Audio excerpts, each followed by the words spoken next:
Ich glaube, jeder kennt diesen Moment. Du schaust auf das Leben eines anderen Menschen und plötzlich fühlt sich dein eigenes ein kleines bisschen schwerer an. Manchmal reicht dafür schon ein kurzer Blick. Der gepflegte Garten der Nachbarin, die Kollegin, die scheinbar alles im Griff hat, die Freundin, die Beruf, Familie und Haushalt mühelos unter einen Hut bekommt. Und plötzlich ist dieser Gedanke wieder da. Warum schaffen das eigentlich alle anderen? Wenn du diesen Gedanken kennst, bist du nicht allein. Ich sage dir heute nicht, dass du dich einfach weniger vergleichen sollst. Ich möchte mit dir herausfinden, ob dieser Vergleich überhaupt fair ist. Denn vielleicht beruht er auf einer Annahme, die dein Gehirn jeden Tag heimlich trifft. Genau darüber sprechen wir heute. Stopp. Das Verrückte ist, manchmal reicht ein einziger Blick und plötzlich zweifelst du an einem ganzen Tag. Du kommst nach Hause. Eigentlich war dein Tag ganz okay. Du hast gearbeitet, ein paar Dinge erledigt, vielleicht war sogar Zeit für eine kleine Pause. Und dann siehst du etwas. Das perfekt aufgeräumte Wohnzimmer einer Bekannten, den gepflegten Garten der Nachbarin. Oder jemand erzählt beiläufig, was er am Wochenende alles geschafft hat. Und plötzlich fühlt sich dein eigener Tag kleiner an. Dabei hat sich an deinem Tag gar nichts verändert. Vor einer Minute war noch alles in Ordnung. Erst dieser eine Blick hat etwas in deinem Kopf in Bewegung gesetzt. Halt hier kurz inne. Denn genau das ist der Moment, um den es heute geht. Wir vergleichen meistens gar keine Fakten. Wir vergleichen ein Gefühl gegen eine Geschichte, die wir uns selbst erzählen. SWOT. Also gehen wir einen Schritt zurück. Woher weißt du eigentlich, dass die Kollegin wirklich alles im Griff hat? Dass die Nachbarin entspannter ist? Dass die Freundin Beruf, Familie und Haushalt tatsächlich mühelos schafft? Die ehrliche Antwort: gar nicht. Stell dir vor, du gehst spazieren. Vor einem Haus, frisch gemähter Rasen, blühende Blumen, blitzsaubere Fenster. Was denkst du? Vermutlich, die haben ihr Leben ganz schön im Griff. Nicht, die haben einen Gartenservice. Komisch eigentlich, wie selten wir an die zweite Option denken. Gesehen hast du aber nur einen gepflegten Garten. Alles andere hat dein Gehirn dazu erfunden. Vielleicht war gestern Großputz, weil heute Besuch kommt.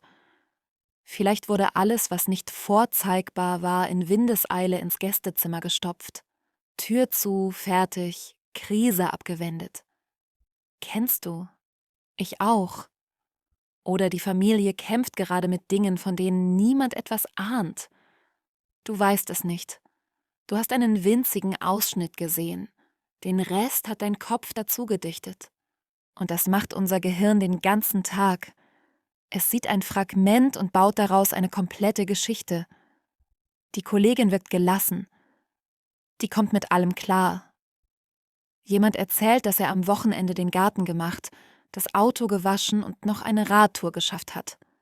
Der bekommt wirklich alles unter einen Hut. Jemand lacht mit den Kindern auf dem Spielplatz.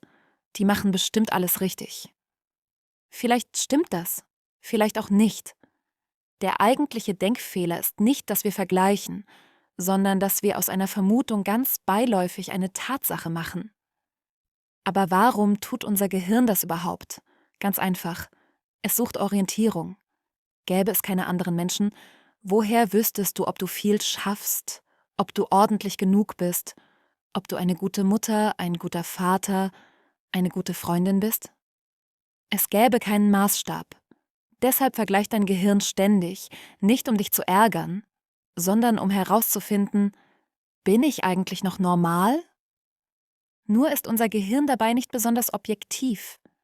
Es bleibt bevorzugt an den Menschen hängen, bei denen scheinbar alles läuft.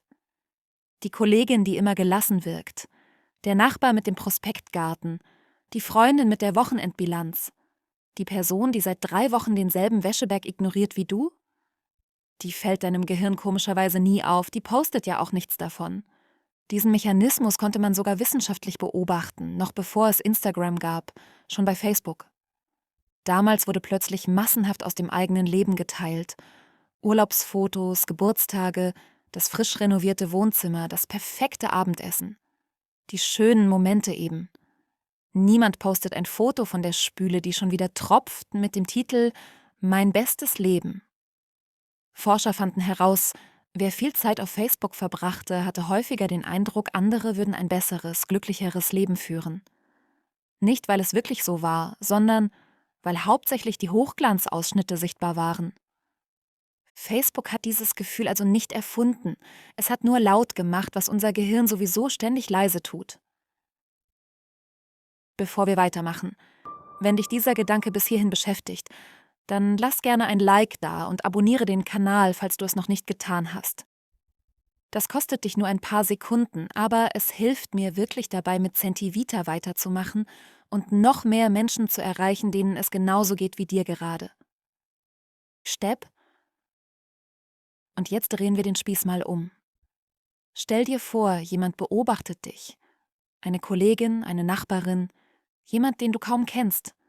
Sie sieht, wie du morgens zur Arbeit fährst, einkaufen gehst, dich um deine Familie kümmerst, vielleicht sogar, wie du trotz eines miesen Tages noch freundlich bist.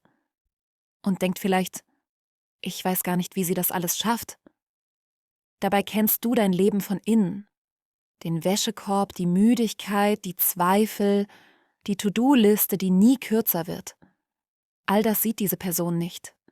Sie sieht genau das, was du vorher bei den anderen gesehen hast, einen Ausschnitt. Den Rest ergänzt ihr Kopf, genauso automatisch wie deiner. Genau deshalb hilft mir eine einzige Frage, sobald der Gedanke auftaucht, die anderen bekommen ihr Leben besser hin als ich.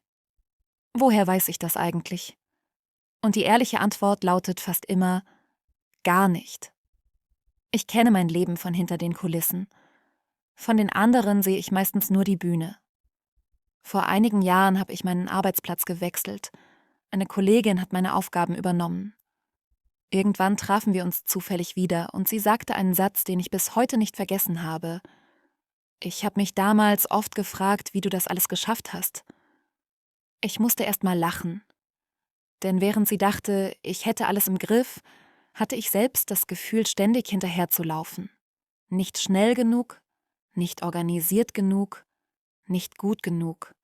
2 Menschen, dieselbe Zeit, 2 völlig verschiedene Geschichten. Kein Wunder, dass Vergleiche oft so unfair sind. Wir vergleichen unser Leben hinter den Kulissen mit der Bühne eines anderen. Das kann eigentlich nur schiefgehen. Fazit. Du wirst dich wahrscheinlich auch morgen wieder vergleichen. Das machen wir Menschen einfach. Aber vielleicht hältst du beim nächsten Mal kurz inne und fragst dich, woher weiß ich das eigentlich? Denn vielleicht siehst du gerade nur einen Ausschnitt und dein Gehirn schreibt daraus eine Geschichte, die mit der Wirklichkeit nicht viel zu tun hat. Und vielleicht denkt gerade irgendwo jemand genau dasselbe über dich. Dass du dein Leben viel besser im Griff hast. Dass du stärker bist, ruhiger, organisierter, während du selbst gerade an dir zweifelst. Glaub also nicht jede Geschichte, die dein Gehirn über andere schreibt. Du kennst nur einen Ausschnitt. Und vergiss nicht, auch dein eigenes Leben kennst du nicht nur von der Bühne, sondern von hinter den Kulissen. Deshalb wird es sich fast immer unperfekter anfühlen als das der anderen. Nicht weil es das ist, sondern weil du bei dir selbst einfach mehr siehst. Wenn dir dieses Video geholfen hat, freue ich mich, wenn du den Kanal abonnierst und schreib mir gerne in die Kommentare. Hattest du schon mal einen Moment, in dem du gemerkt hast, dass dein Eindruck von jemandem völlig falsch war? Ich freue mich auf deine Geschichten. Bis zum nächsten Mal. Pass gut auf dich auf.